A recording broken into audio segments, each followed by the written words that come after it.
Om Swastiastu pemirsa Bali TV dimanapun Anda berada, kembali saya Winata menjumpai Anda, dan kali ini dalam Bisnis Bali News kita membahas topik tentang bagaimana bisnis event ya, penyelenggaraan kegiatan termasuk juga di dalamnya event MICE. Jadi ini berkaitan juga dengan pariwisata, dengan dunia bagaimana di Bali di masa pandemi ini. Saya akan mewawancari Bapak Excel Matthew Sitimorang dari PT Bali Global Service, salah satu penyelenggara event di Bali. Kita sapa dulu. Halo Pak Excel, gimana kabarnya? Baik. Sehat lah ya? Sehat. Ya, ini pandeminya masih belum berakhir. Masih lama soalnya. Pak Excel, kalau kita bicara tentang bisnis event di Bali gitu ya, termasuk penyelenggaraan MICE. Nah, dari masa pandemi terpengaruh tidak? Ya pasti terpengaruh gitu ya pasti ya. Pasti. Nah, seperti apa ini dampaknya terhadap usaha-usaha event di Bali? Silakan Pak Excel. Oke, kalau kita berbicara tentang pandemi ini, nggak hanya, saya rasa itu nggak hanya sektor bidang di event organizer ataupun MICE yang terdampak dari pandemi ini. Saya rasa semua bidang usaha ya. Bidang usaha, betul. Semua itu pasti terdampak. Kalau kita berbicara signifikan atau tidak, ya kita kembalikan lagi ke bidang-bidangnya masing-masing. Cuman kalau untuk menjawab pertanyaan tadi ya, saya rasa ya sangat signifikan, karena kalau kita sebagai IO ini kan, event organizer ini kan, kita sebagai penyedia layanan untuk berbagai instansi lah yang ingin buat acara, kita siapkan rundown acaranya dan segala macam. Terkait adanya pandemi seperti ini, saya rasa ya sangat signifikan sekali gitu loh. Mungkin itu. Bahkan turunnya drastis gitu ya. Biasanya, sangat drastis. Kalau bisa disebutkan angka misalnya, dalam sebulan misalnya ada beberapa event, kemudian setelah pandemi sama sekali tidak ada, atau seperti apa? Kalau kita mau memberikan gambaran tentang seberapa signifikannya penurunan itu, Pak. Oke. Kalau kita berbicara pada kuartal pertama di saat, kalau tidak salah itu bulan Maret 2020 ya. Itu Pak Jokowi kan, itu deklarasi bahwa ada pasien COVID pertama di Indonesia. Ya. Setelah itu memang sama sekali klien itu memang sulit lah untuk saya dapatkan gitu istilahnya. Nah, cuman seiring berjalan waktu, perekonomian juga mulai pulih kembali, apalagi dengan adanya vaksin yang sekarang ini sedang kita lakukan, itu memang klien mulai perlahan bertambah. Sudah mulai ada. Satu dua atau masih jauh dari normal? Kalau ya jelas pasti. Sangat jauh masih. Ya? Sangat jauh dari normal, dan masih di bawah target saya lah. Masih di bawah target. Iya. Ya. Kalau boleh disebutkan targetnya berapa sebenarnya Pak Excel kalau saya Bali Global Service itu? Kalau saya sebelum ada pandemi seperti ini, saya bisa mengerjakan dalam satu bulan itu ada 10 klien. 10 klien. 10 klien. Tapi pandemi seperti ini kita nggak bisa bicara dulu, nggak bisa prediksi. Kadang 1, 2 itu sudah syukur ada gitu ya. Ya, karena terkait juga dengan regulasi, gitu loh. Okay. Dan termasuk juga ketika ada PPKM ini juga berpengaruh, berarti pelaksanaan PPKM yang di sangat berpengaruh gitu loh. Apalagi ya inilah, kita sektor pariwisata yang sangat berpengaruh sekali kepada regulasi pemerintah gitu loh. Jadi ya saya rasa saya terkena dampaknya juga ini. Ya. Dan saya sepakat memang hampir semua ya bidang terdampak, apalagi yang berkaitan dengan penyelenggara jasa, penyelenggaraan event seperti IO ini. Nah, tapi pertanyaan kemudian, kalau ada perkembangan yang terjadi sekarang ini, biasanya kliennya dari mana Pak Excel yang masih, apakah dari wedding atau dari meeting atau dari apa yang penyelenggaranya siapa? Maksudnya kliennya siapa biasanya? Biasa saya menghandle itu klien untuk wedding sebetulnya. Wedding. Cuma beberapa juga ada dari instansi-instansi pemerintah. Cuman ya itu, jadi kalau kita berbicara dengan klien ini ya, klien saya itu kebanyakan memang dari wedding itu sendiri gitu loh. Jadi untuk sebelum pandemi kita biasanya menghandle dalam satu bulan itu sekitar 2 sampai 5 lah. Wedding itu. Nah, cuman adanya seperti ini, terakhir kemarin itu wedding di Jakarta, cuman dengan SOP protokol kesehatan gitu. Ya. Jadi ya ini semua pengalaman baru lah buat kami gitu loh.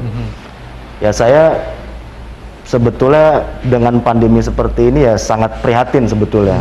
Secara kemanusiaan saya tuh prihatin kan, karena banyak sekali yang terpapar oleh virus ini, bahkan ada yang meninggal. Di angka kemarin itu kalau tidak salah di Indonesia ini kan sudah 1 juta. Artinya saya sangat prihatin dengan hal tersebut. Cuman pandemi seperti ini juga mengajarkan kepada kita itu untuk berinovasi lagi gitu loh. Artinya bahwa dunia ini sangat dinamis lah. Kita dituntut untuk bagaimana caranya berinovasi terus gitu loh. Jadi kalau saya kembalikan ke diri saya, dengan adanya pandemi seperti ini, saya tuh nggak mau langsung menyerah dengan keadaan lah. Kan ada ceritanya tentang harga COVID lah, segala macam lah. Mengeluh lah dan segala macam. Cuman ya saya jadikan pandemi ini sebagai tantangan untuk generasi muda, bagaimana caranya berusaha, berinovasi terus, dan ya sebetulnya ini ajang kita juga untuk mendekatkan diri kepada Tuhan. Mendekatkan diri kepada Tuhan, ya saya sepakat itu, mendekatkan diri kepada Tuhan. Tapi pada tataran inovasi yang mungkin sudah dilaksanakan oleh kawan-kawan di Bali Global Service ini, seperti apa Pak Excel? Mungkin bisa diceritakan kepada pemirsa untuk gambaran inovasi-inovasi bagaimana kita bertahan, ya, terutama pada jasa event organizer seperti yang Pak Excel dulu ini. Apakah kemudian protokol kesehatan itu seperti apa pelaksanaannya, inovasinya, atau bentuk-bentuknya yang berubah? Misalnya ke wedding itu dengan protokol kesehatan seperti apa bentuk weddingnya gitu? Jadi kalau mengenai masalah inovasi ini, jadi sebetulnya dengan adanya pandemi seperti ini, usaha saya itu sebetulnya bertambah gitu loh. Artinya bidang usaha saya itu bertambah. Jadi karena kuartal awal kemarin memang event organizer ini nggak jalan, otomatis dengan adanya seperti ini kita juga harus bertahan hidup dong gitu loh. Saya nggak mau diam aja gitu loh. Makanya muncullah saya usaha itu di bidang digital marketing. Gitu loh. Jadi klien-klien saya juga ada dari perusahaan transportasi yang ingin menggunakan jasa digital marketing. Artinya sosial media platform mereka itu kita bisa kembangkan dengan tujuan untuk menggapai konsumen lah secara di sosial media. Kita main di Instagram, Facebook, di website dan segala macam. Jadi yang pertama itu. Jadi saya bersyukur juga, artinya ya bidang usaha saya bertambah gitu loh. Di masa pandemi ini gitu ya. Terus yang kedua ya kalau kita bicara wedding yang sebelum pandemi dan sesudah pandemi ya sangat berbeda sekali gitu loh. Kalau dulu mungkin dari tamunya saja, segi tamunya saja itu tidak terbatas gitu kan, bisa 1.000, 2.000. Tapi kan sekarang harus lagi merujuk kepada peraturan pemerintah. Maksimal 50 dan segala macam. Artinya dari kuantitas jumlah tamu sendiri kan sudah dibatasi. Ya. Dan ya simpel lah, paling dengan undangan juga dulu mungkin kita menyebarkan undangan secara hard copy. Kalau sekarang via ada undangan elektronik namanya. Jadi bisa kita buatkan desainnya, terus kita sebar-sebarkan juga melalui WhatsApp, Instagram ke teman-teman kita, kerabat-kerabat kita. Kalau dulu kan undangan tuh kan hanya hard copy saja. Kartunya ya, sekarang elektronik semua. Sekarang elektronik semua. Ya, jadi itulah yang saya bilang inovasi-inovasi itu yang kita harus dinamis gitu loh. Itu saja. Kalau dari segi protokol kesehatan, misalnya pelaksanaan wedding, apakah ini menjadi beban yang cukup berat bagi pelaksana jasa wedding organizer, terutama karena kan harus menyiapkan A, B, C, D, protokol kesehatannya. Ini beban berat tidak atau menambah cost biayanya sebenarnya Pak Excel? Kalau sebetulnya untuk pertanyaan tadi itu untuk cost biaya sebetulnya relatif masih lebih mendingan inilah sekarang gitu loh. Kalau dulu kan yang tadi saya bilang, karena tamunya banyak gitu ya. Kalau dulu tamunya banyak, sekarang tamunya hanya sekian. Terus juga undangan yang seharusnya kita dulu cetak, sekarang kita hanya bisa buat desain. Itu kan mengurangi cost, gitu kan. Jadi kalau untuk kita berbicara tentang cost, itu pasti akan menurun lah dari kemarin. Cuman ya itu, saya jadikan regulasi pemerintah ini sebagai tantangan lah buat kita. Kita harus terapkan protokol kesehatan anjuran pemerintah. Ya pastikan semua itu ada baiknya. Kita, kalau saya sebagai IO itu pasti menerapkan protokol kesehatan. Yang penting bisnisnya bisa jalan, protokol kesehatan tetap bisa berjalan juga ya. Betul. Jadi memadukan ya Pak Iksal antara kepentingan bisnis dan kepentingan kesehatan. Ini tantangan tersendiri dan melahirkan inovasi-inovasi tadi. Baik. Kalau mungkin yang berkaitan dengan MICE gitu, ini MICE kita kan pertemuan biasanya atau apa yang kita pahami sebagai sebuah event kegiatan yang dilaksanakan oleh seorang event organizer. Nah sekarang masih ada tidak yang melaksanakan, misalnya ada pertemuan atau seminar atau apa, atau sudah berubah bentuk mereka ini pelaksanaannya? Kalau pertemuan itu secara untuk skala rapat itu masih ada. Jadi kemarin ada beberapa pihak yang nawarin saya untuk membuat seperti rapat kinerja lah.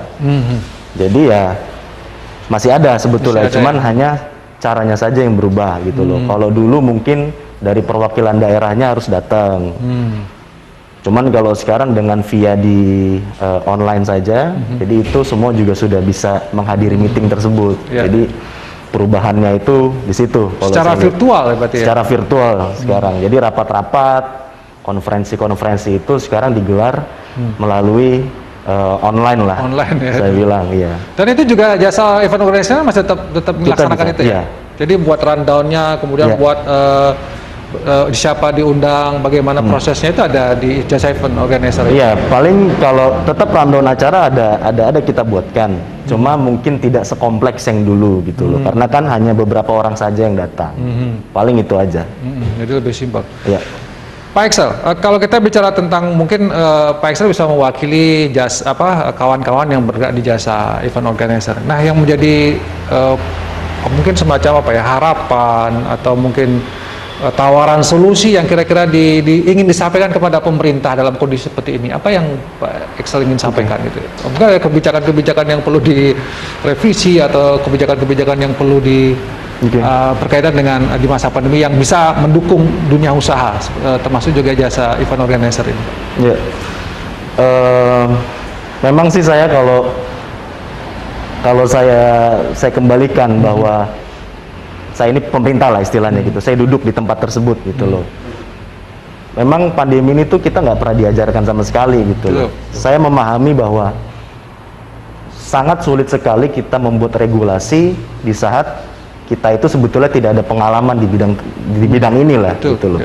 Jadi adapun hasil dari regulasi tersebut itu memang menurut saya untuk sekarang itu memang tidak efektif. Karena tadi saya bilang karena kita nggak punya kita tuh memang tidak ada pernah iya gitu loh. Nah cuman saya berharap regulasi yang pemerintah buat ini ya di samping kita mengedepankan tentang kesehatan, tapi itu juga harus berbarengan dengan ekonomi gitu loh. Jadi boleh kita membuat regulasi tentang ya itulah PPKM itu ya, pembatasan ini sampai jam 8. Cuman kita juga harus ingat aturan tersebut tuh memang merata ke semuanya. Jangan hanya beberapa orang saja, tapi beberapa orang lain dilonggarkan gitu loh. Sempet saya kan sering olahraga nih. Saya itu lari biasanya di lapangan Renon.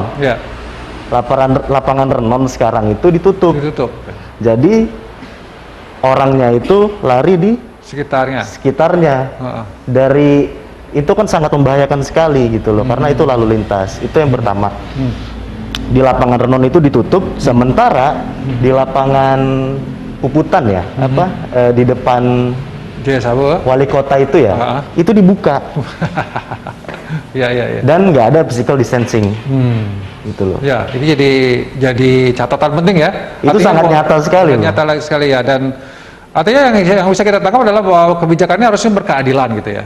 Memenuhi prinsip keadilan, jangan hanya ketat di satu sisi, tapi di sisi lain tidak ketat gitu ya. Tapi kita sepakat bahwa memang harus ada dalam kondisi seperti ini menjaga jarak ini sosial gitu ya, memakai masker itu sepakat harus dilaksanakan ya. Sepakat. Baik, terima kasih Pak Mehdi karena waktu ya. Kita harus akhiri bisnis Bali News ini berkaitan dengan jasa event organizer dan termasuk juga MICE. Ya semua terdampak gitu ya. Tapi kemudian ada semangat, ada inovasi, ada nilai-nilai positif juga yang ternyata sudah bisa dilakukan oleh kawan-kawan ini, dan tentu harapan kepada pemerintah adalah bagaimana betul-betul ada kebijakan yang mensinergikan antara kepentingan bisnis, ekonomi katakanlah begitu, dengan kepentingan kesehatan. Mudah-mudahan kita bisa bersama-sama melalui ini dengan baik. Dan Amin. tetap saya ingatkan pakai masker, cuci tangan, dan jaga jarak. Demikian bisnis Bali News kali ini, saya ucapkan terima kasih atas perhatiannya. Saya tutup dengan promo Santi. Om Santi. Om terima kasih, sampai jumpa.